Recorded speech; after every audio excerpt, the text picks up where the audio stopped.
नमस्कार, स्वागत है आपका हमारे YouTube परिवार लक्ष्य शूटर्स में। मैं लक्ष्य यज्ञ आप सभी का अपने YouTube परिवार लक्ष्य शूटर्स में स्वागत करता हूं।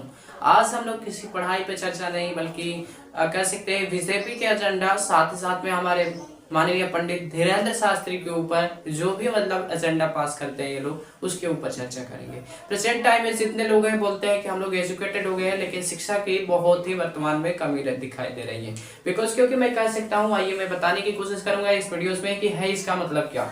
जिन व्यक्ति को ये नहीं पता है कि हिंदू राष्ट्र का मतलब क्या होता है, हिंदू राष्ट्र की वो लोग मांग कर रहे हैं। ठीक है, मुझे अच्छा है, बेहतर है, मैं इसका विरोध नहीं कर रहा हूँ, बट लोगों को जानना चाहिए कि what do you mean by Hindu nation, यानी कि हिंदू राष्ट्र कहते किसको है। सबसे पहली बात कि हिंदू राष्ट्र का मतलब क्या होता है। मैं अगर बोलूं अभी हिंदू राष्ट्र, जितने लोग हिंदू राष्ट्र के लिए उतावले हैं उनसे भी मैं एक सवाल करना चाहूंगा, कोई कमेंट में गाली मत लिखना, क्योंकि ये जो हमारा प्लेटफॉर्म है एक एजुकेटेड प्लेटफॉर्म है। ठीक है, यहाँ पे मैं किसी को टिप्पणी नहीं बल्कि आपको एक कह सकता हूँ कि जानकारी दे रहा हूँ कि ऐसा नहीं होना चाहिए। और मैंने आपको नाम भी बताया, मेरा नाम है लक्ष्य यज्ञ, इसलिए मैं भी हिंदू ही हूँ, मैं कोई मुसलमान नहीं हूँ कि मैं मुस्लिम के पक्ष ले रहा हूँ। ठीक है, लेकिन आपको समझने की कोशिश करनी है कि भैया हिंदू राष्ट्र का मतलब क्या है या फिर हिंदू नेशन का मतलब क्या होता है। मैं एक साधारण तौर से आपको बताऊं कि भारत में बहुत जाति के लोग रहते हैं। प्रेजेंट टाइम में इंडिया में बहुत सारे जाति के, जैसे कि हिंदू में भी हो गए।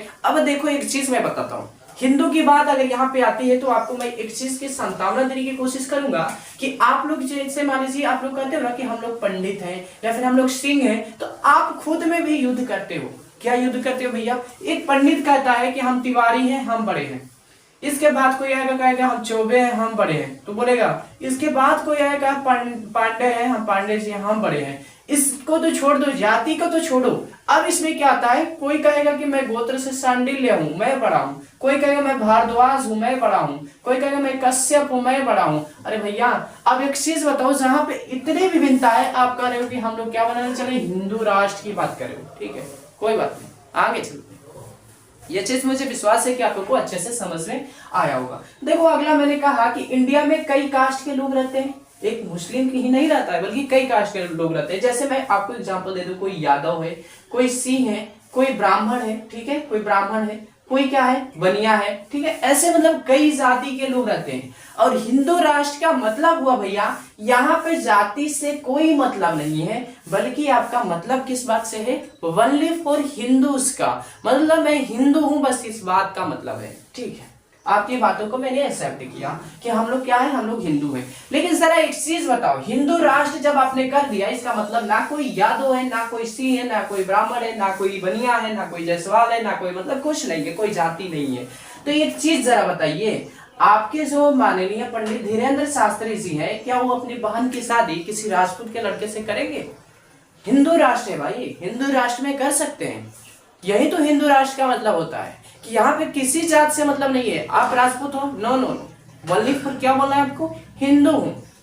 आप मुस्लिम हो, आप डोम हो, आप हरिजन हो। देखिए मेरा ये जो प्रश्न है ये किसी को ठेस पहुंचाने के लिए नहीं, बल्कि एक समझाने की प्रक्रिया है कि आप अगर हरिजन हो, आप क्या कह सकते हो, आप मतलब निम्न कोटि से आते हो, जैसे मैं कह दूं SC ST से आते हो, तब पर भी आप क्या हो, सिर्फ हिंदू हो, ना तुम हरिजन हो, ना कोई तुम मतलब यादव हो, ना कोई कह सकते हो कि राजपूत हो, ना कोई कह सकता है कि मैं ब्राह्मण हूं, मतलब वगैरह वगैरह। मतलब मेरी बातों को आप लोग अच्छे से समझ रहे होंगे, कोई ये सब नहीं है। अब एक चीज जरा बताओ, तो तब जितने लोग इसमें शामिल हैं कि हमारा देश हिंदू राष्ट्र होना चाहिए, क्या उतने लोग हमें जवाब दे सकते हैं कि वो अपनी बहन की, अपनी बेटी की शादी किसी अदर कास्ट के लड़के से करेंगे? उस टाइम में आप लोग क्या करते हो? अगर करना होता तो फिर जो लव मैरिज होता है उसके विरोध क्यों चले जाते हो? लव मैरिज में तो ठीक है भैया, उसने तो जानता भी है, वो लोग लड़का लड़की तो जानता है, फिर क्यों उस टाइम में कहते हो हमारी इज्जत चली गई? वो भी तो एक हिंदू राष्ट्र का ही निर्माण है, वो भी क्या है, हमारे लिए हिंदू राष्ट्र ही है। वो जो होता है जैसे लव मैरिज लड़का लड़की करता है, ठीक है भाई, मैं कह दूं कि भैया मुस्लिम से मत कराओ, लेकिन बाकी जो कास्ट में करता है उसके तो करा सकते हो ना, वही हमारा हिंदू राष्ट्र तो बन रहा है।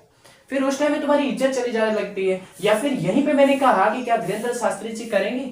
ऐसा नहीं कर सकते। तो इसका मतलब यह है कि मुझे तो एक चीज पता चलता है कि जो पॉलिटिक्स है, यानी जो राजनीति में घुसा हुआ है, उसकी तो मांग ठीक है, उसकी मांगों को मैं कुछ नहीं कहता कि तुम हिंदू राष्ट्र मांगो या मुस्लिम राष्ट्र मांगो, इसका मेरा कोई औचित्य नहीं है।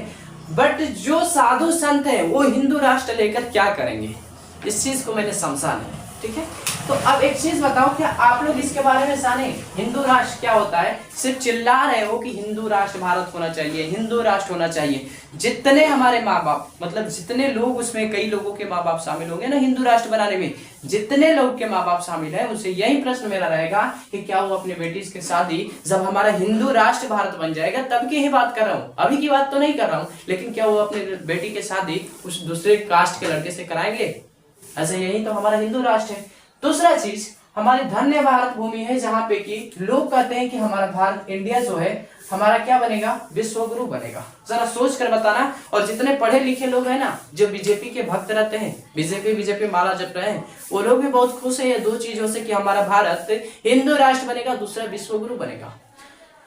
जिस देश में शिक्षा पे 18% का जीएसटी लगता हो और सिनेमा घरों को फ्री टैक्स किया गया हो, वो देश को विश्व गुरु तुम बनाने चले हो। वाह! ये पहले तुम लोग क्या हो, तुम लोग सब लोगों की बात है, तो पहले तुम लोग शिक्षित बनो ना, तुम लोग नौकरी के पीछे भागो ना, मतलब किसी चीज के पीछे भागो। सबसे पहले तुम लोग एजुकेशन के पीछे भागो। जिस दिन तुम्हारे पास एजुकेशन रहेगा उस दिन तुम्हारे पास नौकरी भी रहेगी। अगर आपके पास एजुकेशन ही नहीं रहेगा तो फिर आपके पास नौकरी कहाँ से आएगी भैया? आप लाख प्रयत्न कर लो, नौकरी लेने वाला जो एग्जामिनर होता है वो आपसे सिर्फ एक ही चीज ढूंढता है कि तुम्हें ये पद दे दिया जाएगा, तुम करेगा क्या मेरे भाई? क्या पद का दुरुपयोग तो नहीं करेगा? अब एक चीज बताओ, जिस देश की शिक्षा पे 18% जीएसटी लगती हो और सिनेमा पे फ्री टैक्स किया गया हो, तो वो देश कभी विश्वगुरु बनने के लायक है? और बन जाएगा विश्वगुरु। यहाँ के लोग थप्पा मारते हैं और थप्पा मारने वाले को विश्वगुरु बनाओगे तो फिर वो लोग क्या झक मारेंगे जो कि उतना पढ़ नहीं कर बैठे हैं? वो लोग क्या झक मारने के लिए बैठे हैं? नहीं। दूसरा चीज देखो, दूसरा चीज, मैंने इस चीज को मैं अपने आप को ही रियलाइज करा देता हूँ कि इस चीज में मैं गलत हूँ। हम लोग क्या करते हैं, एक पढ़े लिखे को कभी भी मतलब कह सकते हैं जो पढ़ा रहता है उसको हम लोग कभी नेता नहीं चुनते। इसमें हम लोगों की भी गलती रहती है। और साथ में मैं आज आप लोग को बताऊंगा कि एक पढ़े लिखे को तुम नेता कभी मत चुनना, ठीक है? ऐसा मैं बताने की कोशिश करूंगा। ये पढ़े लिखे को कभी भी तुम लोग नेता मत चुनना। आप अभी प्रेजेंट टाइम में कहते हो ना, तो वो अच्छी बात है कि आप चाय बेचने वाले को नेता चुन दो, या फिर कह दो कि अपने देश बेचने वाले को नेता चुनो, लेकिन पढ़े लिखे वाले को नेता मत चुनना। ऐसा मतलब इसके लिए मैं रियलिटी में कह रहा हूँ, बताता हूँ कैसे। देखो भाई, कोई भी एक जो अधिकारी बनता है उसकी आंख जो होती है ना, आई, वो आंख निकल जाता है, मतलब आंखिया निकल जाता है, बाहर निकल जाता है, पता चला आधा बाल झड़ गया, तब जाकर वो क्या बनता है? एक अधिकारी बनता है। और जब बनता है तो वो आपसे नॉर्मली कभी बात करने के लिए आएगा नहीं। अब देखो, जो नेता होता है भैया, नेता को एक लालच है। क्यों? क्योंकि आपके पास ये क्यों नहीं आएगा? इसलिए नहीं आएगा क्योंकि ये आपके अनुदान पे, वो अपने पोस्ट पे नहीं बैठा है। उसने क्या किया, दिन रात अपना पेन चलाया है, तब जाकर उस पोस्ट पे बैठा हुआ है, ठीक है? तो ठीक यहाँ पे होता है ये चीज भी कि अगर नेता है, आप क्या करेगा कि नेता से अगर बात करते हैं तो नेता आपको लालच देगा कि मुझे वोट दो, मुझे जिताओ, मैं तुम्हें 5 केजी आटा दूंगा, पर मंथ दूंगा, मतलब कह लीजिए जैसे भी होगा, वो देने के लिए राजी रहता है। बट जो अगर ये पढ़ा लिखा बनेगा तो इसकी नीति क्या रहेगी? आपसे लेना, आपको देना नहीं, बस कि आपसे लेना, यानी कि आपको टैक्स से लेना, या फिर मतलब उसकी मेन जो तथ्य रहेगा अपने देश की बॉन्डिंग करना रहेगा, मतलब कह सकते हैं देश की विकास करना रहेगा, आपकी विकास करना नहीं रहेगा। एक जाति की विकास करना उसका काम नहीं रहेगा, बल्कि एक अपने देश की, अपने नेशन की विकास करना उसका धर्म होगा, उसका कार्य होगा। तो इसीलिए हम लोग कभी भी एक पढ़े लिखे को नेता नहीं बनाते हैं और नहीं भी बनाना चाहिए, ठीक है? इस चीज को मैंने कह दिया, लेकिन कम से कम उसको बनाओ जो कम से कम जानता हो, ना ही तुम्हारे जा रहे हो पाखंडों के बीच में। मैं ये नहीं कह रहा हूं कि तुम अपने धर्म को मत मानो, लेकिन जा रहे हो कि आप ये धीरेन्द्र शास्त्री एक मठाधीश हुए हैं और वो कह रहे हैं कि मतलब हमको क्या करना, हिंदू राष्ट्र चाहिए। हिंदू राष्ट्र होने के बाद क्या वो शादी कर लेंगे क्या? ठीक है, उनकी बात छोड़ दो। दूसरे लोग सही जो इसमें शामिल है, क्या वो शादी कर लेंगे क्या? कमेंट बॉक्स मेरा ऑन रहेगा, लेकिन आपसे रिक्वेस्ट रहेगा आप कोई भी गाली मत लिखना, ठीक है? क्योंकि हमें अच्छी तरह से धाराएं मालूम है, मुझे कब क्या करना चाहिए ये सब चीज पता है। अगर कोई किसी ने भी गाली का प्रयोग किया तो क्राइम ब्रांच से रिपोर्ट होगी, ठीक है? मिलते हैं एक नेक्स्ट वीडियोस के साथ, तब तक के लिए जय हिंद, जय भारत, जय बिहार। एक कह सकते हैं कि ये मत सोचिएगा कि मैं मुस्लिम था, मेरा नाम है लक्ष्य याज्ञ भाई। आप हमारे कई वीडियोस में पोस्ट है, उसको देख सकते हैं, ठीक है? तब तक के लिए जय हिंद, जय भारत।